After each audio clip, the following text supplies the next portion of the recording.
हम नफ्सियात का एक टॉपिक देखेंगे। जो टर्मन ने जहानत की जो दर्जाबंदी की है, उसका जो जदवल है, जो टेबल है, उसके अंदर कौन कौन से क्लासिफिकेशन में उसने कौन से बच्चों को रखा है, उसके बारे में बात करेंगे। साथ ही साथ देखेंगे कि जो जहानत का फार्मूला है टर्मन ने पेश किया हुआ, उसके अंदर कीमतों को रखकर किस तरह से जहानत निकाली जाती है।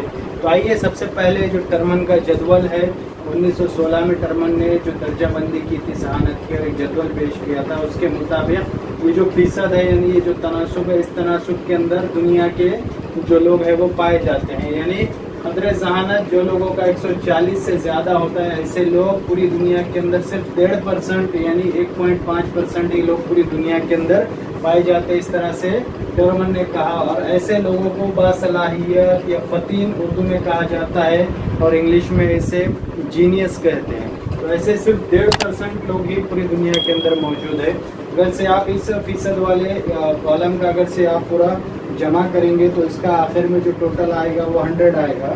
यहाँ पर ये जो 3 है, इसे सिर्फ 3.3 ही पकड़ी जमा करते वक्त, वरना आप यहाँ 3.3, 3.3, 3.3 इस तरह से लोगे तो वो ज़्यादा हो जाएगा। ये तीनों एक ही कैटेगरी के हैं, लेकिन उसके अंदर फिर उसने उनकी ज़ैली कैटेगरीज बनाई है। आइए अब दूसरी कैटेगरी देखते हैं। 130 से 139 के दरमियान जिनका IQ होता है, ऐसे लोग 3.5% पूरी दुनिया के अंदर मौजूद है, और उन्हें बहुत ज़्यादा ज़हीन कहा जाता है, इस तरह से टर्मन कहता है। जो 120 से लेकर के 129 के दरमियान के IQ वाले लोग होते हैं, वो दुनिया के अंदर 9% पाए जाते हैं, और उन्हें ज़्यादा ज़हीन कहते हैं। उसी तरह से 110 से 119 के दरमियान, या 119 से 110, इधर से पढ़िए इधर से पढ़िए, ऐसे लोग जो है तो 15% दुनिया के अंदर होते हैं, और उन्हें ज़हीन कहते हैं। और टर्मन के मुताबिक 90 से लेकर के 109 ये अक्सर लोगों की जहानत होती है। 90 से लेकर 109 जहानत वाले लोग जो है तो दुनिया के अंदर 42% पाए जाते हैं, और 42% लोग जो है तो औसत जहानत के होते हैं, एवरेज जहानत के होते हैं। तो ये जो तादाद है वो सबसे ज़्यादा दुनिया के अंदर पाए जाने वाले औसत ज़हीन लोगों की है, और वो 42% है। उसके बाद जिन लोगों का IQ 80 से 89 के दरमियान होता है, ऐसे लोगों की तादाद 15% दिखाई है।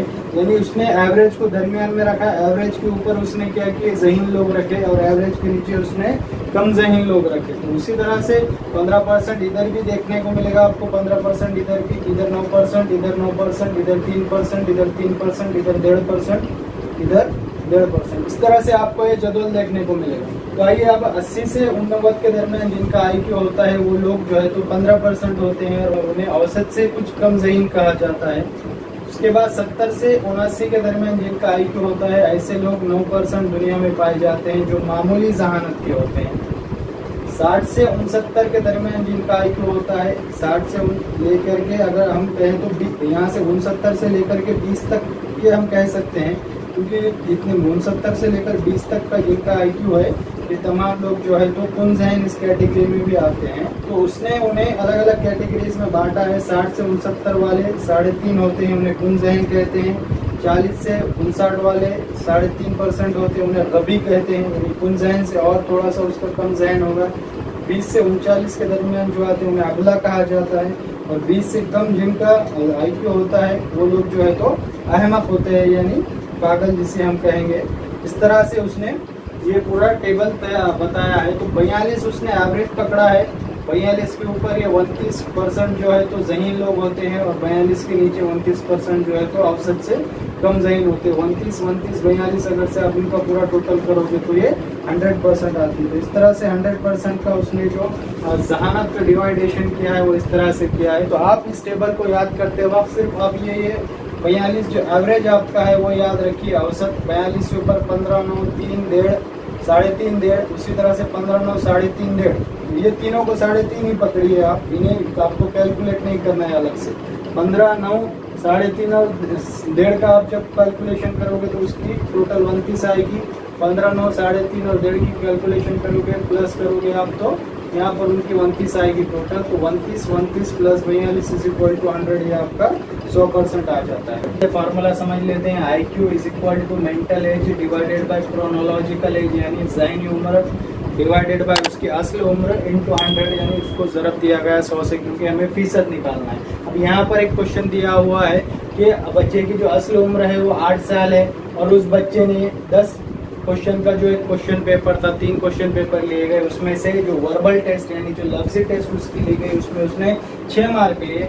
जो न्यूमेरिकल रीजनिंग टेस्ट NRT जो है तो उसके अंदर उसने 7 मार्क लिए 10 में से, और जो लॉजिक के ऊपर बेस्ड जो रीजनिंग टेस्ट थी उसके अंदर उसने 8 मार्क लिए। तो इन तीनों मार्क के ऊपर से हमें उसकी पहले ज़हनी उम्र मालूम करना है, क्योंकि उस बच्चे की हमें क़द्र ज़हानत मालूम करना है। एक्स कोई बच्चा है उसकी हमें क़द्र ज़हानत मालूम करना है। तो अब यहाँ पर हमें सबसे पहले अगर से किसी एक टेस्ट की यहाँ पर मालूमात देता तो उसकी कीमत हम वहाँ पर रखकर उसकी क़द्र ज़हानत मालूम कर सकते थे, लेकिन यहाँ पर 3 टेस्ट की मालूमात दी हुई है, इसलिए हमें उसकी जो बच्चे की ज़हनी उम्र है वो मालूम करने के लिए सबसे पहले इन तीनों जो टेस्ट उसकी ली गई उसका आपको यहाँ पर एवरेज निकालना होगा। एवरेज निकालने के लिए फॉर्मूला ये है कि तीनों की जमा करके उसको जितने वो आदाद है उससे आपको तकसीम करना होता है। तो यहाँ पर 6 पहले पेपर में मार्क मिले, दूसरे पेपर में 7 और तीसरे पेपर में 8। डिवाइडेड बाय कितने पेपर लिए गए, 1 2 3, इसलिए डिवाइडेड बाय 3 किया गया एवरेज निकालने के लिए।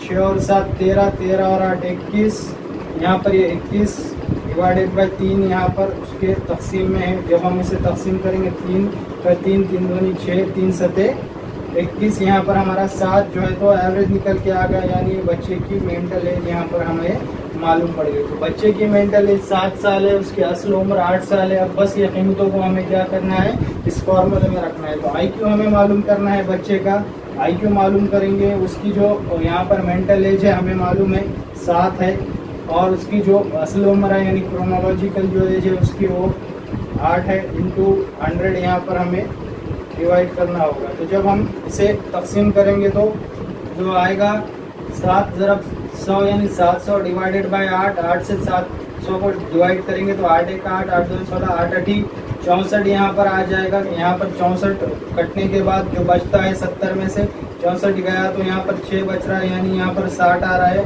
8 8 64 नहीं हो सकता, इसलिए हमें छोटा लेना पड़ेगा। 8 7 यहाँ पर 56 लेना पड़ेगा, यानी यहाँ पर ये 60 जो है तो 56 7 से 8 7 56 से कट गया। फिर यहाँ पर 4 बचा, फिर यहाँ पर पॉइंट देकर आप इसे आगे कंटिन्यू कर सकते हैं। तो अगर से हम यहाँ पर इसे सिर्फ 87 ही पकड़ ले तो 87 यहाँ पर आपको देखना पड़ेगा कि बच्चे की क़द्र ज़हानत कितनी है।